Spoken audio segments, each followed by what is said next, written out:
30 seconds to take their shots, and then we will begin our session.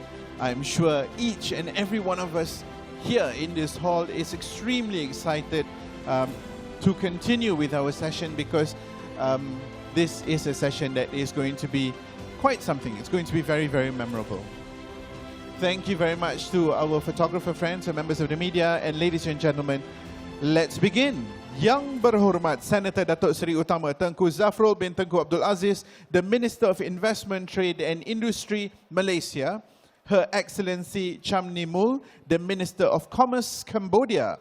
Her Excellency Dyah Roro Esti Widya Putri, Vice Minister of Trade, Indonesia. Yang Berhormat Datuk Hajah Hanifah Hajataib, the Deputy Minister of Economy, Malaysia. Yang Berbahagia Datuk Hairil Yahri Yaakob, the Secretary General of Investment, Trade and Industry.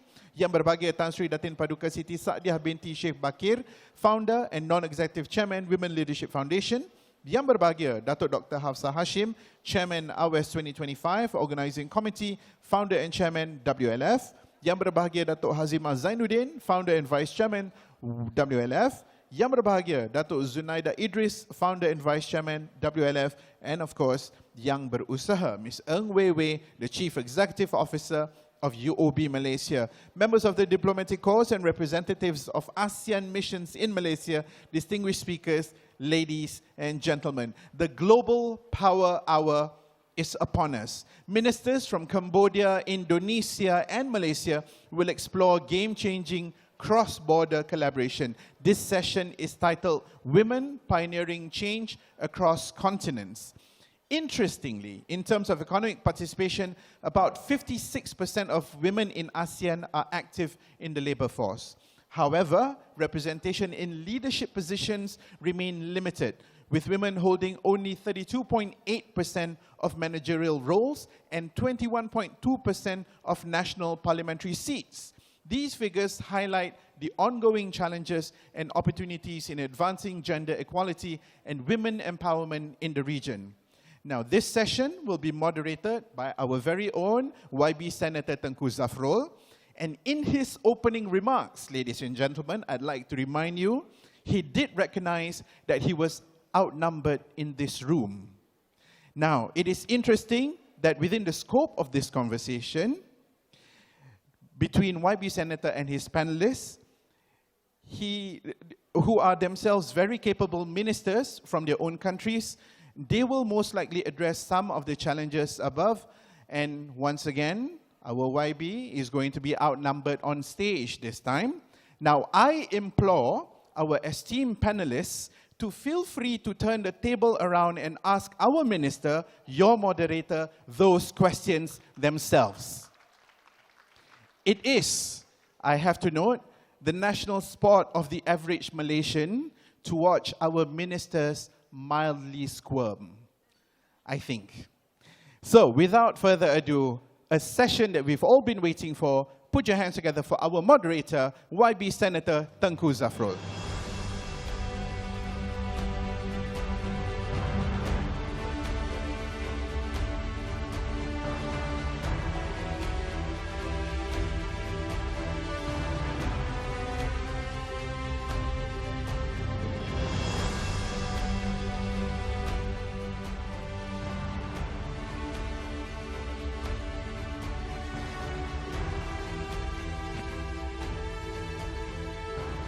Okay. All right, thank you very much. Terima kasih, pengacara majlis. I'm not so familiar with the procedure, but apparently I'm supposed to invite the three ladies up, right? Not sure who I should invite first, or not the other two will get sensitive.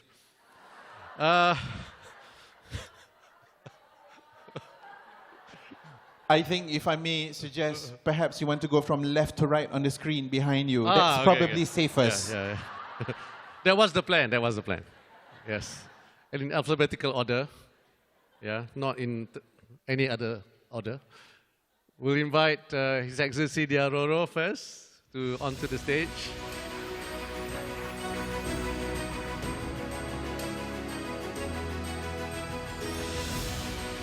Up to me, okay. Excellency. And now I'd like to invite His Excellency Cham Nimul, Minister of Commerce for Cambodia.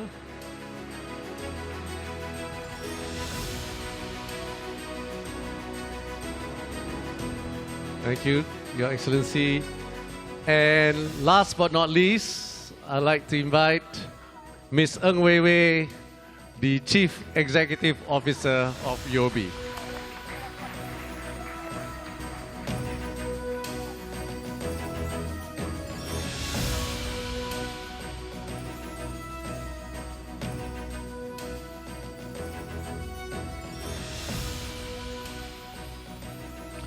Okay, first of all, thank you. Thank you everyone for still being here. I know you had a good sessions this morning, and now this is a very important session which gives me an opportunity to grill 3 women at one time within an hour, and they cannot respond.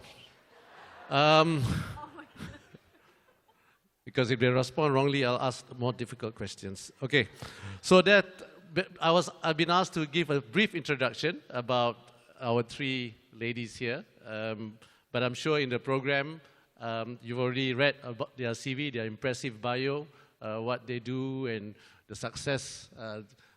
successful endeavors of all. So instead of reading out their bio, I will tell you what is not in the bio. Oh no. Don't worry, I won't tell everything. So the first is Excellency Cham Nimul. She's of course my counterpart. We had a long session this morning. She leads Cambodia's digital trade reform and export diversification efforts, always working to promote and expand Cambodia's trade footprint in the Middle East and China. And we had a very productive discussion on this this morning. She also been featured in Prestige magazine, right? Yeah, and as a beacon of strength. She's known for balancing authority with empathy and earning respect through merit, professionalism, and national interest. So she's not someone unknown to the region, but there's something that maybe not many knows. I just found out as well. She enjoys crafting and making things by hand. Yeah. She has yarns, embroidery, and quilting machine, a leather cutting machine, and even a 3D printer. So that's about our Excellency Cham Nimul.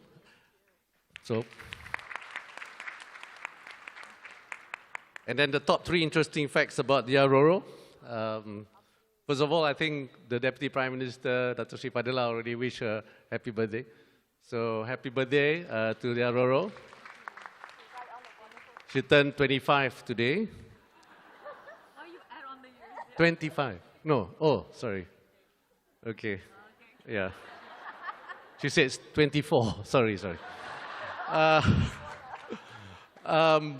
for Dyah Roro, she's a strong advocate of supporting Indonesia's local fashion industry. You can see from her dress code today. And regularly posts her fully local outfits on her social media. And she's actually a sportswoman and enjoys playing tennis and also running.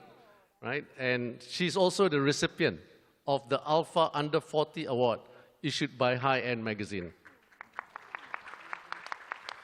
And for those of you who attended our ASEAN Economic Ministers Retreat or have heard, there's a video that's gone viral. She is a good singer, so she sang and captivated the audience. So maybe as a punishment for coming on her birthday, we'll ask her to sing later. And last but not least, about Ng Wei Wei, I think she's, everyone in Malaysia knows who she is. She's the only, she's the highest female bank CEO highest paid female CEO bank in Malaysia. Yeah. So she's definitely, of course, she's the only female bank CEO in Malaysia. And she has actually conquered Southeast Asia's tallest mountain. Mount Kinabalu, sorry. But she cannot ride a bicycle. Right. Yeah. Why? Why don't you teach? Yeah. Why don't you teach? Okay, because she said her husband didn't teach her. Okay. She was also honored with the 2024 Prestige Women Power Award. Wow, wow. Yeah, so we have three very powerful and successful women on stage, and I've been given the opportunity to moderate, and I think we hope to learn as much as possible from them, and if possible, I'll start off with a question to Her Excellency Cham Nimul, but a bit more serious question first before we go to some personal questions. Let's try and break the ice. So, Your Excellency, Cambodia's economic growth has been remarkable, and we've seen that across the last decade, and particularly in areas where you're supporting SMEs, in agriculture, in the garment industry. What strategies, especially targeted strategies, is Cambodia implementing to empower women entrepreneurs in these vital industries? Thank you, Your Excellencies, and thank you.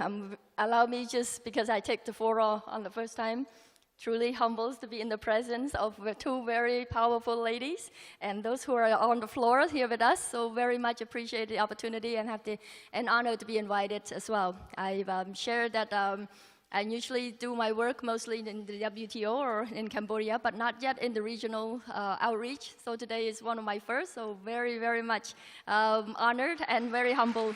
Thank you.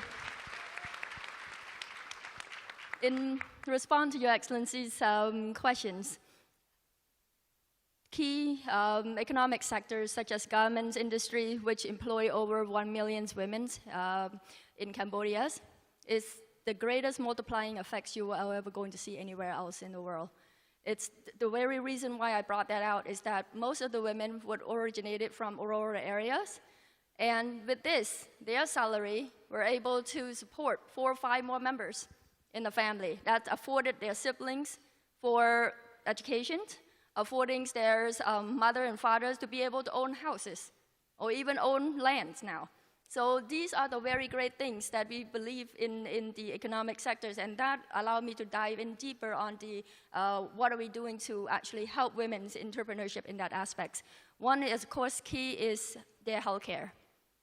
We have to start out with, if we're not healthy, we are not strong, then no matter how capable, we're not going to thrive anywhere. So working environments are key components. So women, if they are pregnant during work hours, the work time, they are allowed to leave half an hour before everyone else. That's number one. Second is that the post-deliveries, up from the delivery all the way to 2 years old of the child, of the infant, it's being covered by the government for health care. So from everything from vaccination, from monthly medical treatments, all covered. And that's to ensure that from inception to birth, children are being taken care of. And women as well, of course, in post-delivery, it's very important that when they return to their work, they can return to work in full strength and in full support. The next thing is, of course, being a women's all across. Is we need to be able to say after the child is able to attend school, then what's next for the ladies? That would be education into simple thing as families support, families management, and those are keys. The very little things like that. The reason why I brought all those out is that we cannot go on forward and be able to do our work if our household is first not healthy, 2. We don't have the proper time to manage, and that mismanagement will not be able to allow us to concentrate on whatever task at hand. And so to me, it's a very strategy that we push forward, that they have to be able to, when they go to work, they can commit 100% at work because they don't have to sit back and worry about what happened at home. It's very key to everything else for us. So I wanted to be able to share that aspect of healthcare. And of course, the second one is on education itself. We do it widely into vocational trainings and promoting whether it's very flexible hours, whether it's weekend, whether it's anything at all, just to ensure that whatever you wish to learn, the government actually will pay a salary for them to learn. And that are some of the very key things that we push forward in all across the sector that His Excellency mentioned earlier, from whether it's government, whether it's agriculture, whether it's any SMEs. And if I may focus a little bit more on SMEs, the biggest things that I focus on a lot from my ministry aspect, from my purview, is on the access to credits. But access to credit is just one step. You can get money, but what are you doing with the money? Are we managing it right? So the very basic things such as accounting, bookkeeping, are very core to all of the businesses.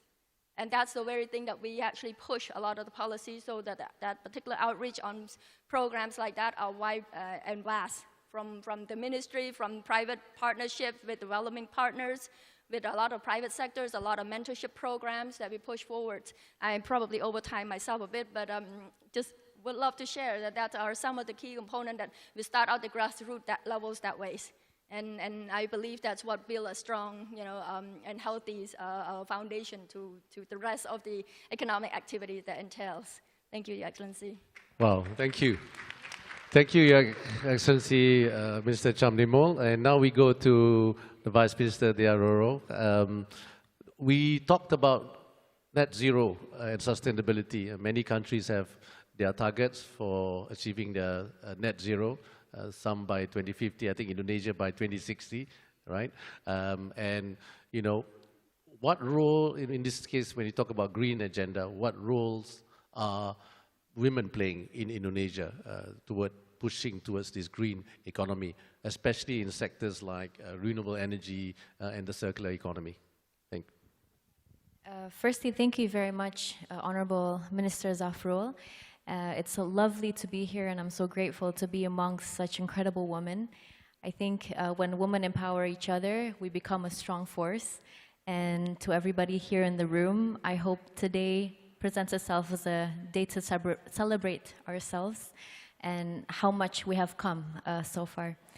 Thank you for your questions. So when we talk about the net zero emissions target, Indonesia has set a target of achieving net zero emissions by 2060.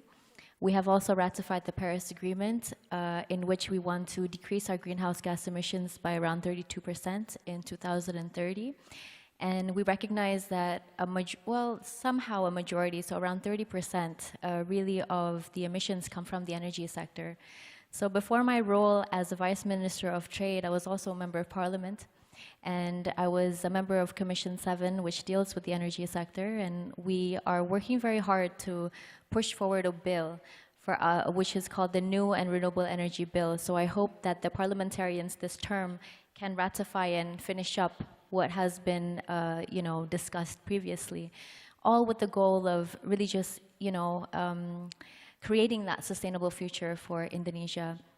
When we speak of green sustainable growth generally, President Prabowo this term is very, very focused on how Indonesia can, not only improve, but be able to achieve its targets of being one of the largest economies by 2045, so optimizing on our demographic dividends, where around 68% of our population, so a majority, are of the productive age, between the ages of 16 and 65.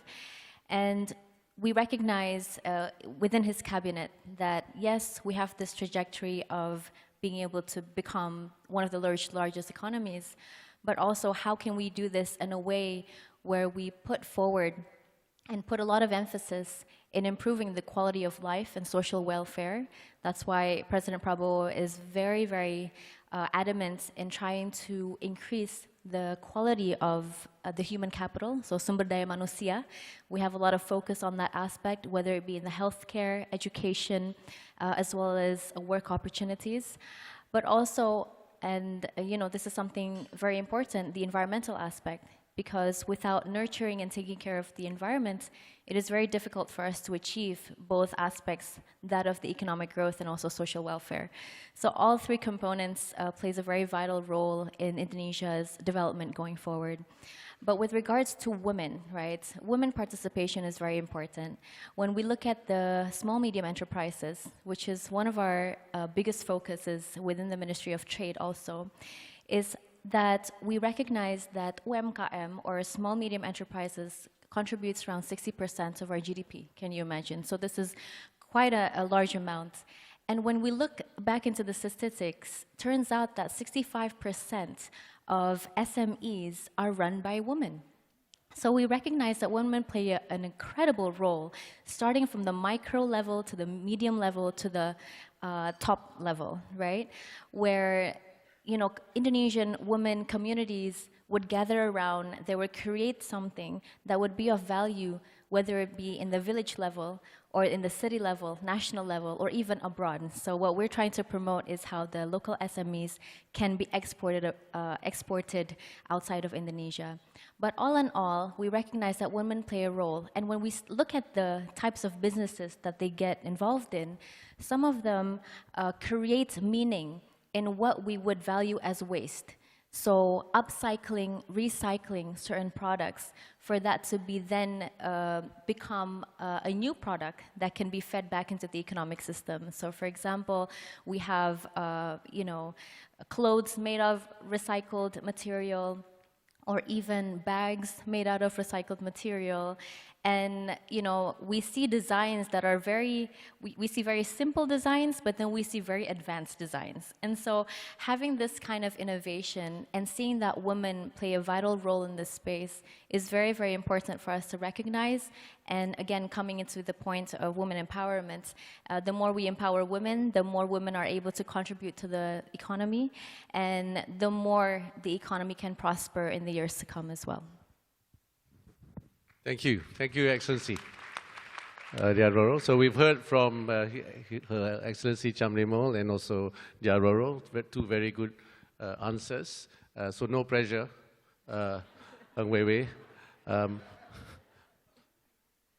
I've got also a serious question. This is regarding, you know, as your background as a very successful professional, you know, you've done a lot to be where you are today and helped many women entrepreneurs, women businesses. But I'd like to slant towards asking about digitalization, about 4IR, you know, about AI.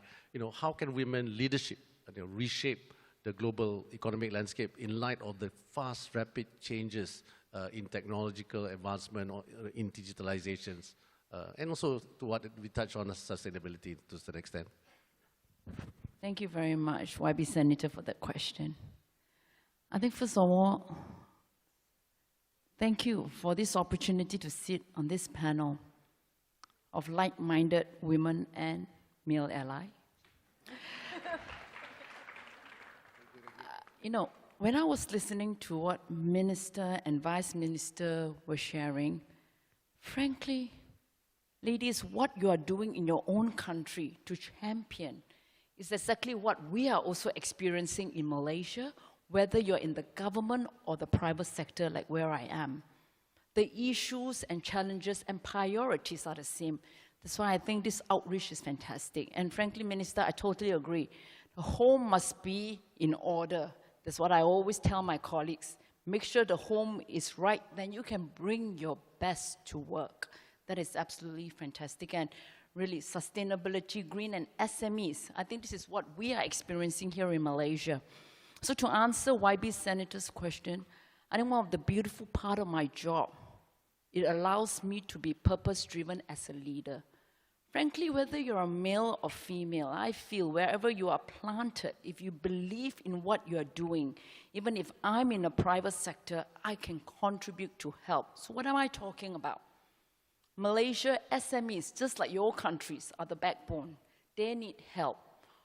For the women entrepreneurs, yes, the barriers that they face, I'm sure the men businessmen face as well, but maybe women has to work a little bit harder for many different domestic and cultural factors that probably put them where they are at the stage of their business journey. So naturally, what am I talking about? Barriers like financing, access to financing, access to knowledge, how to scale a business, access to digital tool, how to navigate a digital economy. I think this is where banks, financial institutions can really play a role and partner the public sector.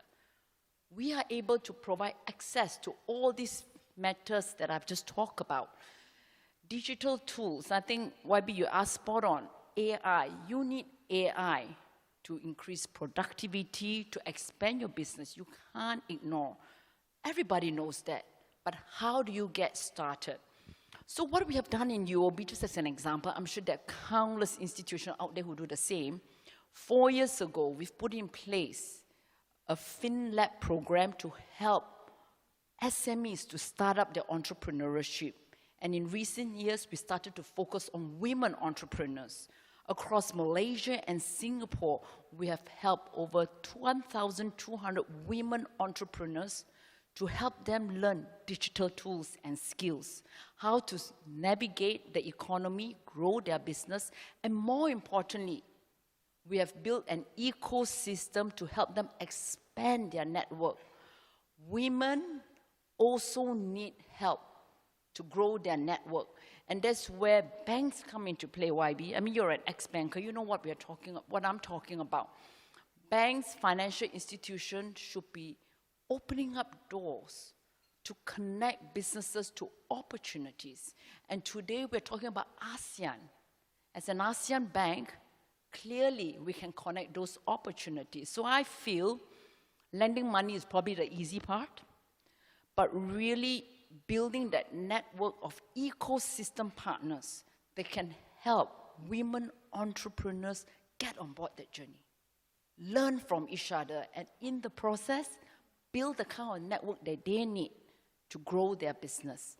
I'll probably leave it as that for now. Is that okay, YB? Yes, thank you. Thank you.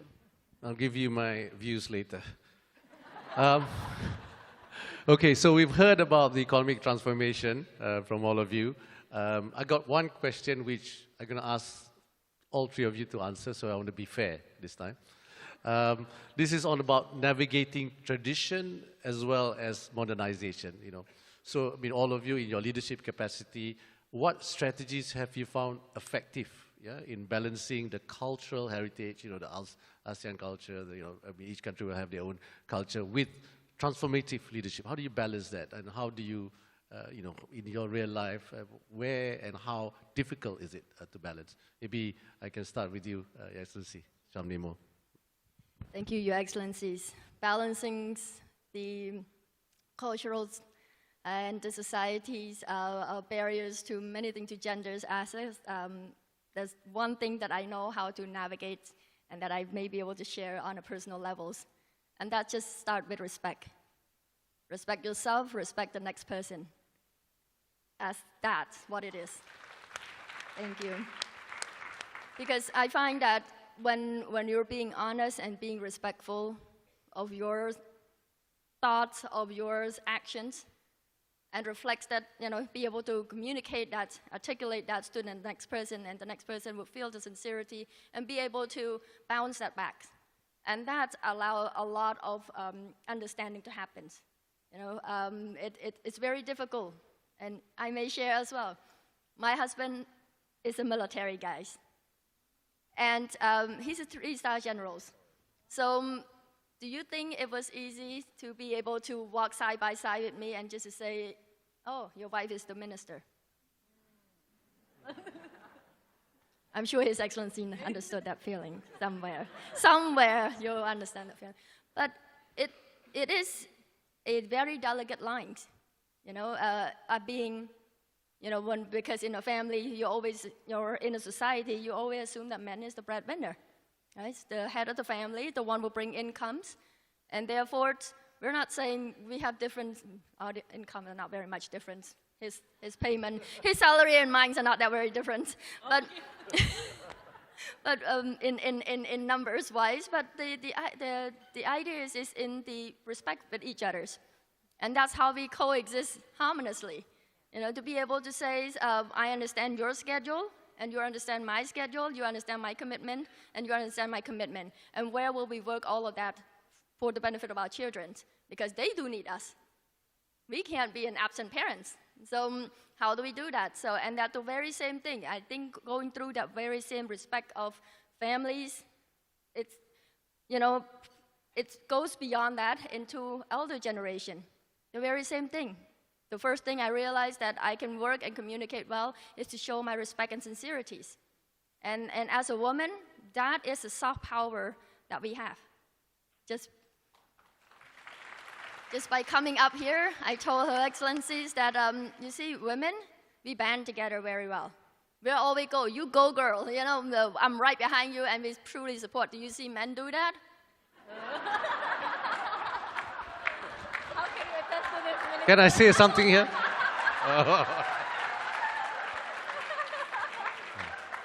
It's okay. Put on the spot.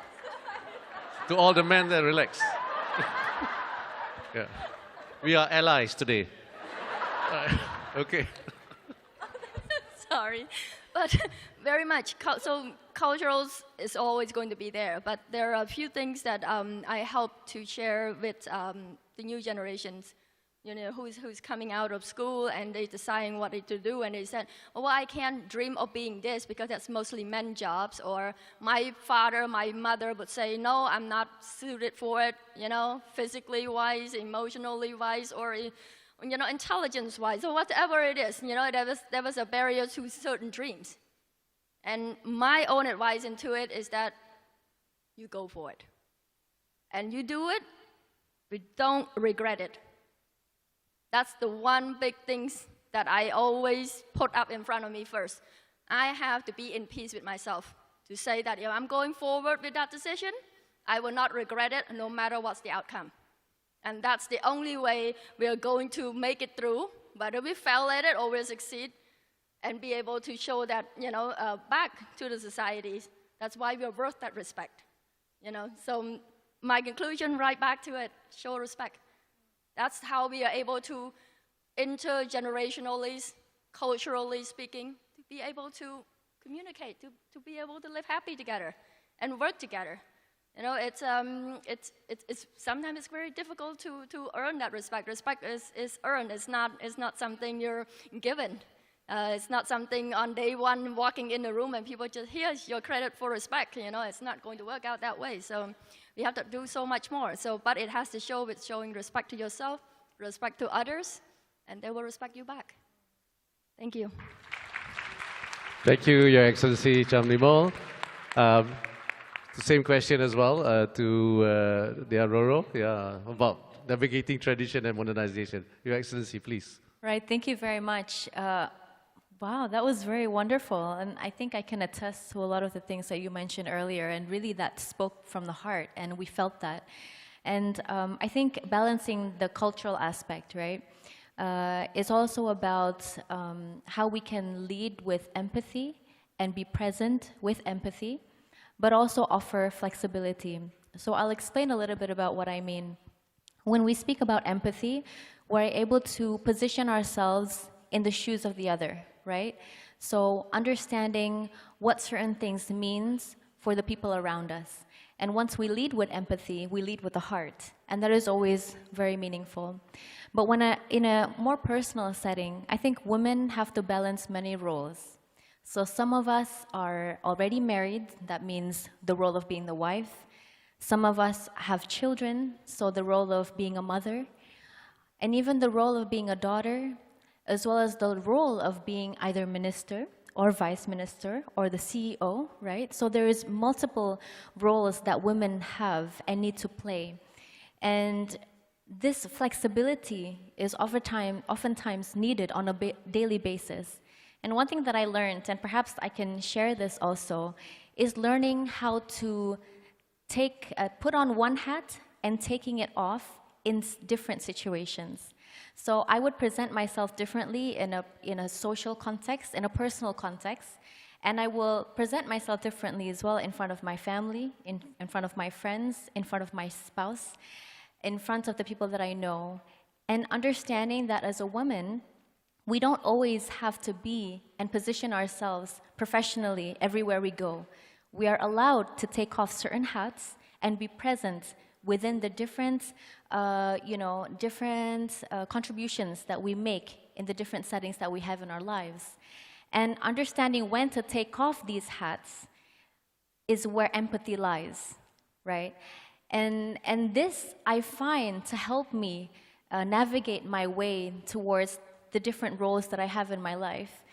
And in that way, I feel less of a burden and I enjoy the process of becoming the different roles that I carry, right? And so I think that in itself is also very important. And as a woman, again, we spoke about a spouse, right? So maybe this is a session for us to share innately how we really feel. But all in all, end of the day, men like to feel needed, right? And that is okay.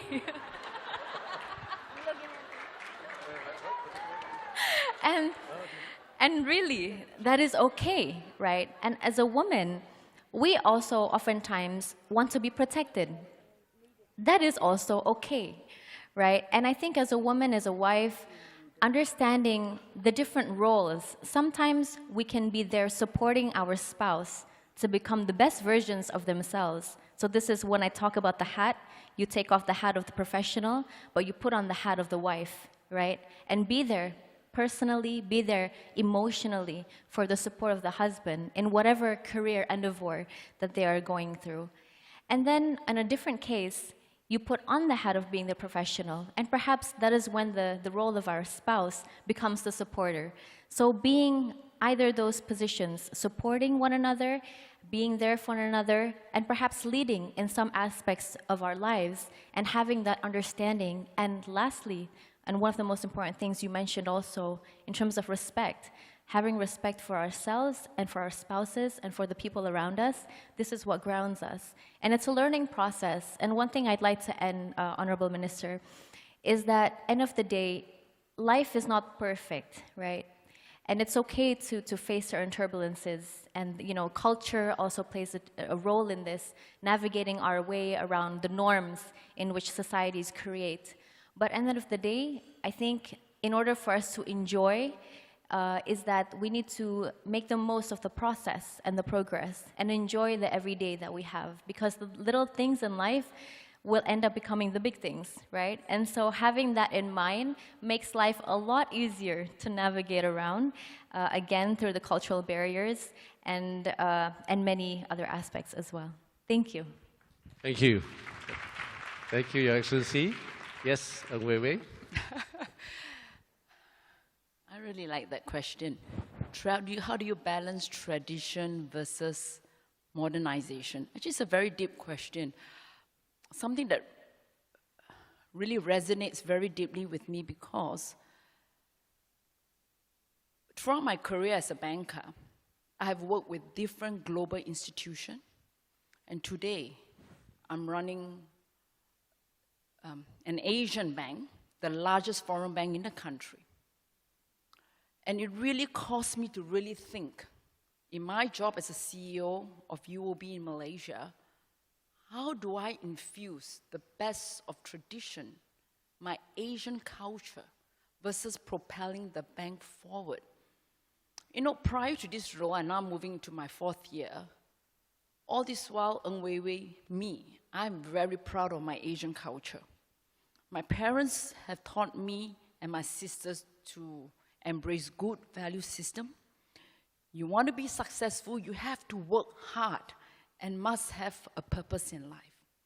But I can tell you, it was only until this job that it really challenges me as the new generation, next generation leader, caught in between wanting progress, bring progress for the organization, yet making sure I hold on to what made UOB great as an institution in ASEAN for the last 90 years. It is heavy responsibility. My aha moment was 3 years ago when UOB said we would buy Citibank's consumer banking business. Immediately, I inherited 1,200 fantastic Citi consumer employees who came from a global bank. I had many questions asking, you are an Asian bank. We've worked with a great global bank. How are you going to fit us in? I really had to dig deep. How do I do this? And I can tell you, there's nothing wrong in going back to your roots and being old-fashioned sometimes. I am very proud of the Asian heritage I have. And to me, this is the route that guides us for taking bold, forward-looking decisions to propel forward. And I feel tradition and progress are not in conflict. If you harmonize them properly, understand what you're trying to do, your roots will bring you forward as you embrace new ideas. So I find this has been, the compass has been shaping who I am as a leader. I made mistakes, don't get me wrong. Made many mistakes also. But it's about bouncing back, how to get it right, you know. So I think there is room, YB, for culture, for tradition, and progress and modernization, which has got to be practical and do it with the best of intention and move that intention into right action. Thank you. I think let's give another round of applause. I think they've spoken from the heart, right? Thank you for sharing your experience, and I think my next role, I want to moderate the 3 husbands and see whether the answers are the same. Whether they match. Yeah, can someone organize that, please? And we will make sure we have the same audience as well. That's a good one. Okay, so we've heard, and really this is a good sharing session, so I'm going to go deeper into asking you about your personal experience, your personal view, and the many young leaders here in this room. And if possible, if you can share with them and share with us, not the so young ones as well, what advice would you give to the next generation of women leaders rising in this increasingly complex global landscape? So, Your Excellency Cham Nimul, again, you have to start. Thank you, Your Excellencies, for putting that to my end. This is some things that I could respond in the most recent, I wouldn't even say 2 years yet, because our government term, the new mandate has only just started about 20 months. So I've only been in the ministers' chairs for just 20 months. Prior to that, I was a Secretary of State. But in that short 20 months, the last 24 years of experience can't even compare. And the reason is that I find that the one thing that I could advise, no matter it's a younger person who's just coming out of college looking for a job, or a young woman who's already in a job and looking to advance her career, or whether a mid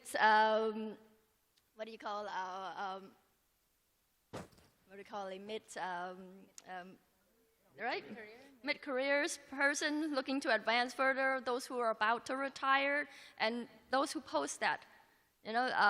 There's one thing that I find that very, very difficult to do, but it's the very thing that required, and that is know your battleground.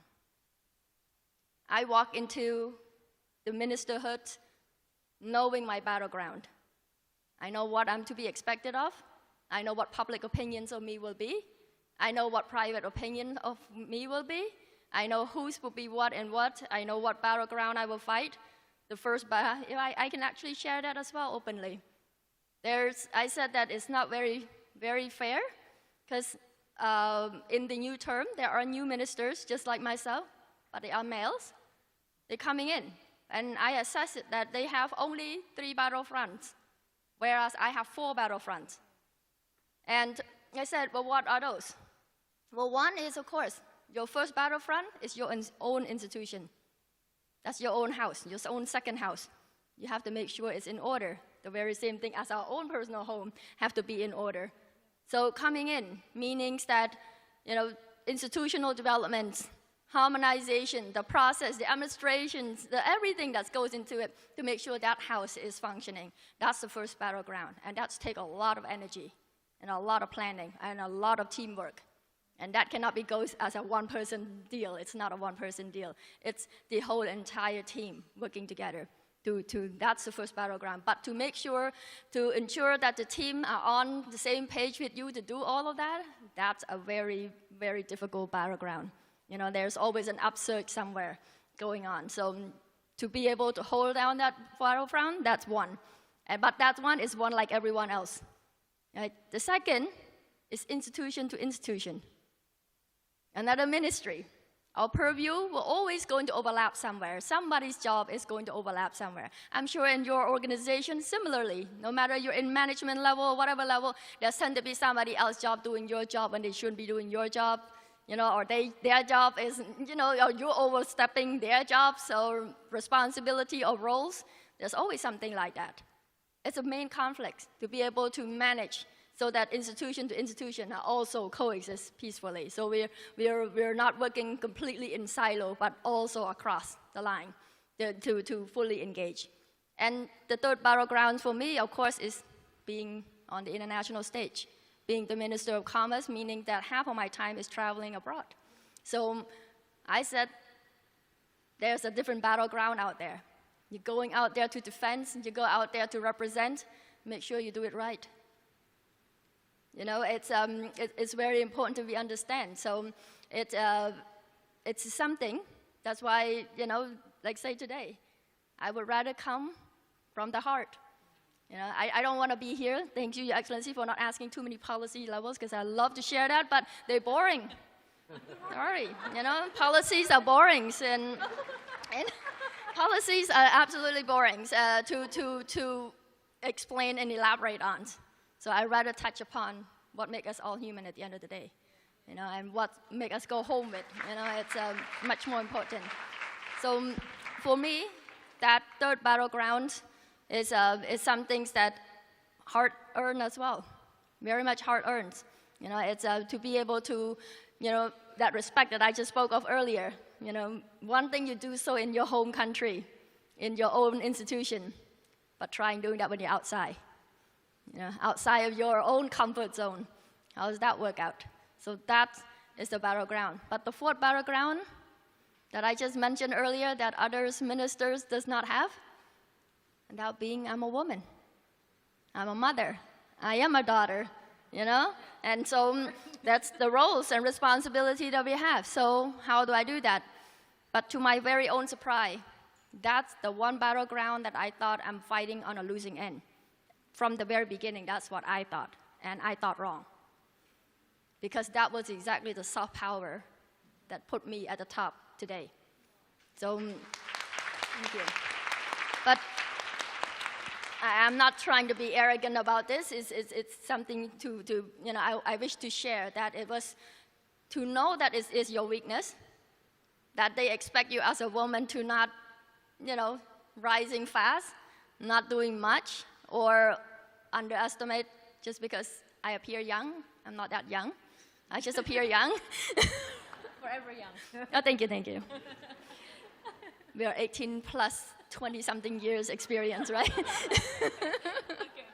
So that being said, it's important that we do know that that's the vulnerability, the disadvantage that we know what we're walking into is what I can turn into my advantage instead. Because now I can steer and command the ship knowing what kind of battle I'm walking into. I have a battle plan laid out. So I wish to share that to the next generations, that when you wish to do something, or whether you're in business already like you are here today, whatever the next step you're going to take, be very diligent about it. Plan it out, work it out, and remember, whatever decision you make, don't regret it. Make peace with yourself first. Otherwise, we are going to hate ourselves more than anyone is going to hate us. I've been there. I don't want to hate me very much, because anyone else could hate you, point fingers at you. It doesn't hurt as much as you point finger at yourself and hate yourself. So, thank you. Thank you, Your Excellency. I invite Your Excellency Dyah Roro as well to give your advice. Yeah, wow. Thank you for sharing that. Yes, so honorable Minister, so you mentioned about, a message for the youth, really. We have a young and thriving population, perhaps in the ASEAN region. In Indonesia alone, more than 50% of our population are of the Gen Z and millennial category, so we're very young, young demographic.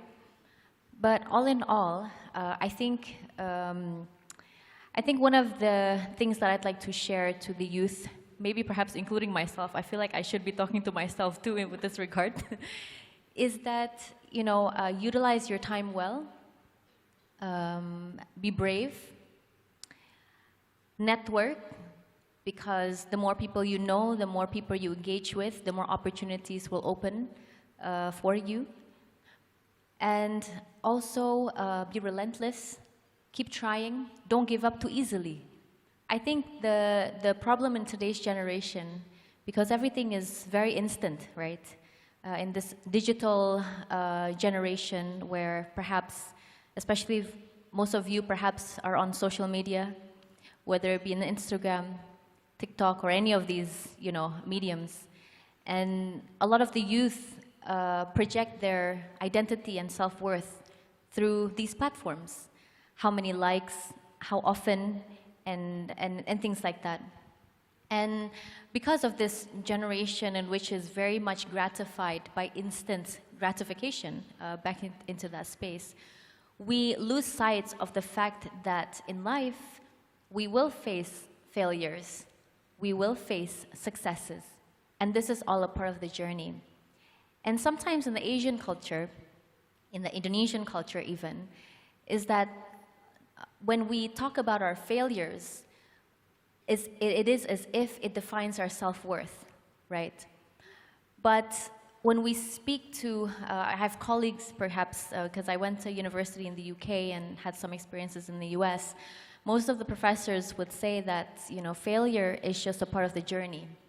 And they are taught to value failure as part of the success or the future success.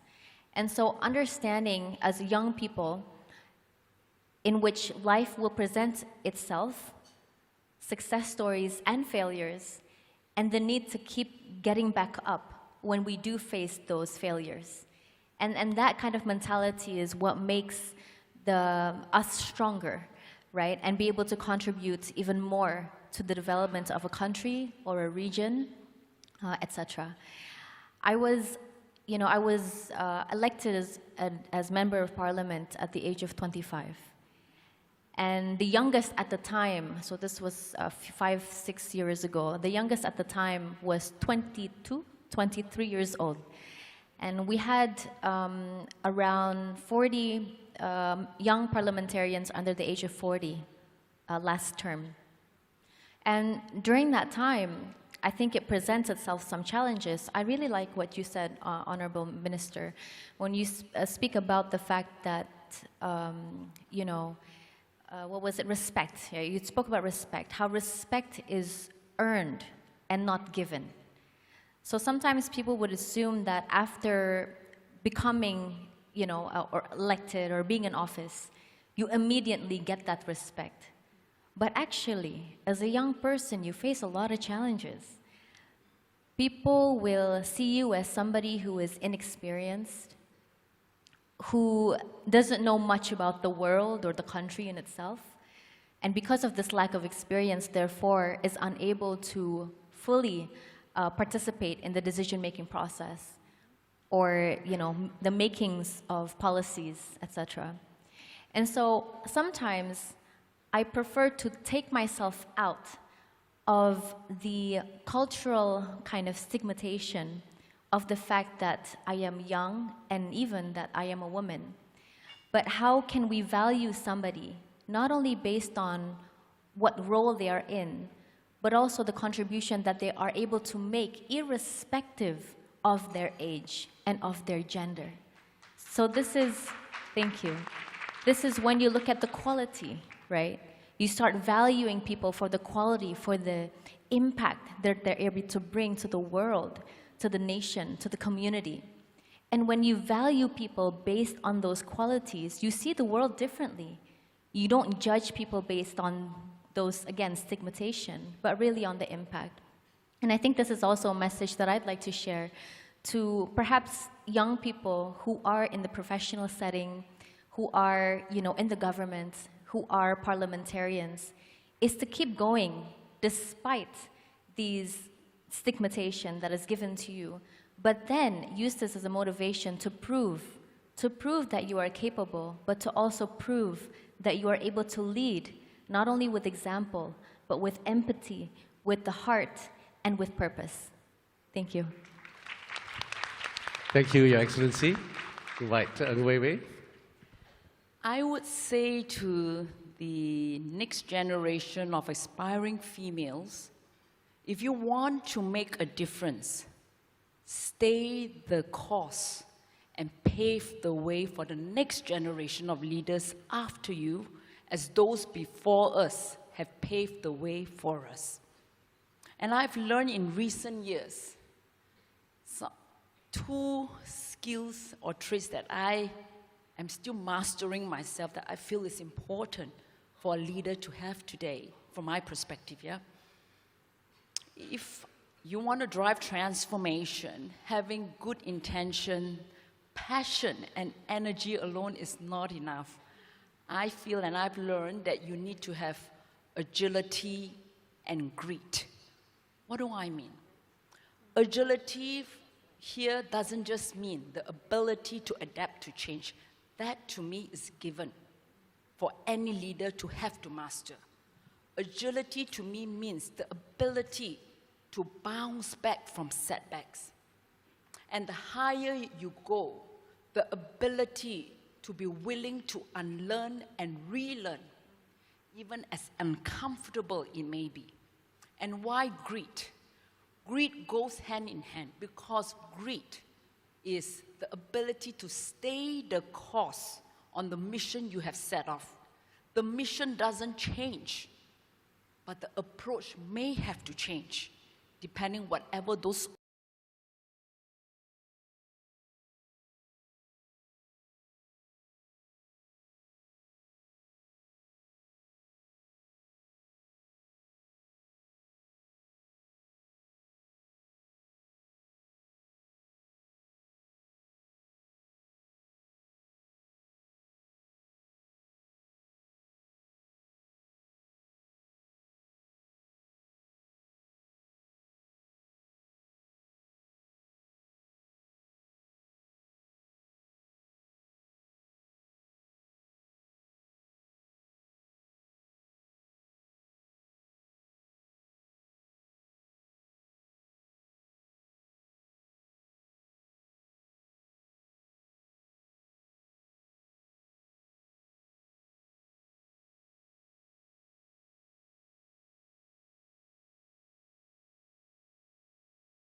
A lovely Loving husband. Yes. Thank you, Honorable Minister. Thank you, thank you. Okay, that's a very difficult question. My wife is not in the audience, so I think I can speak freely. So on a serious note, again, I will say thank you for sharing with the audience. And for me, I have the greatest respect for women like yourselves, right? And I've, throughout my career, before becoming a politician, before serving the government, like Ng Wei Wei, I've been in the corporate sector, and I've seen how difficult and challenging it can be for women in corporate sector. And now, of course, as a politician, as both of you are, especially you, Dyah Roro, you've seen as well how difficult it is. In fact, in many fields, it is always more challenging, in my view. And I think this is all real life stories that we've heard from many friends.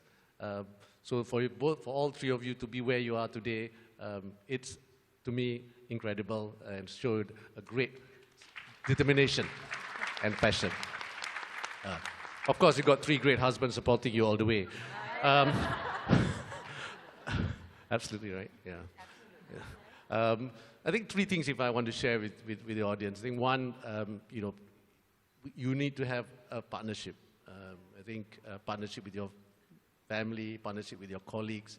So these are the close people around you that will be with you whether you are in difficult times or in good times, especially when you're in difficult times. And I feel that women like you and even friends of mine who have been successful always have these people that they can trust with them, right? And I think this, I believe, is one of the reasons why three of you are where you are today. You've always got people that you can count on, right? Not just your husbands, but also your friends. I mean, people that you are close to, and people you grew up with, people you can trust. And number two, I think it's basically what you said, where it's about determination. And I've seen the determination, the fearless determination where you are not afraid to fail. And failure is something that you learn from, you don't give up. And this is a trait where I hope many of you in this room will have. Sometimes in our culture, failure means it's looked upon badly, right? It's, people say, oh, you failed, therefore you can't do it. In fact, because you fail, I feel that you can do better next if you don't give up, right? And this is where, again, I've seen many successful women entrepreneurs who have failed over and over again and then became successful. They didn't become successful from day one.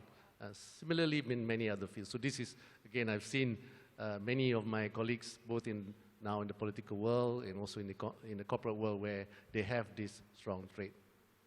And I think finally, it's about the belief system. Like you said, Excellency Cham Nimul, when you do something, you must believe in it and don't change your path, right? And again, when I was preparing for this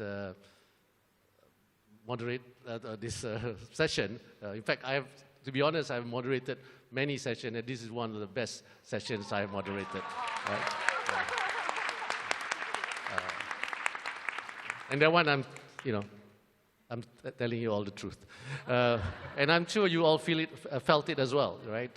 So this is important, which leads to my third point, which you said, you got to be true to yourself, right? You believe in yourself, you know what you want, and you're true to yourself. This is what makes you who you are. And I think this is where people around you will also support you, because you cannot be someone you are not. And when people see who you really are, they will be behind you. And you've seen the success of these three ladies. So now we really ran out of time, right? I've got many more questions, but the three ladies gave such long answers. So we ran out of time. But on a serious note, let's give another round of applause to all three of them. Well done. Yes. So organizer, please invite us again, right? Especially if you want Ng Wei Wei to pay to be the host. So I'll give it back to the MC. Thank you. Thank you very much. Ladies and gentlemen, that was an absolute rock star of a session there. A big round of applause for Her Excellency Dyah Roro, Her Excellency Cham Nimul, the very vivacious Miss Ng Wei Wei, and of course, our thorn amongst the roses, but a worthy thorn that's very entertaining, our favorite Tengku Datuk Seri Utama Zafrul Aziz. Round of applause for them.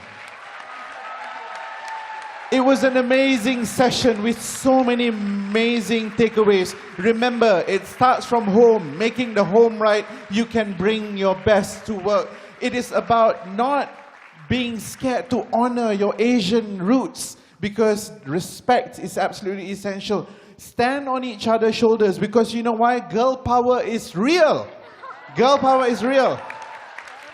And wear multiple hats, but be dynamic enough to recognize which hat works best. Now, it's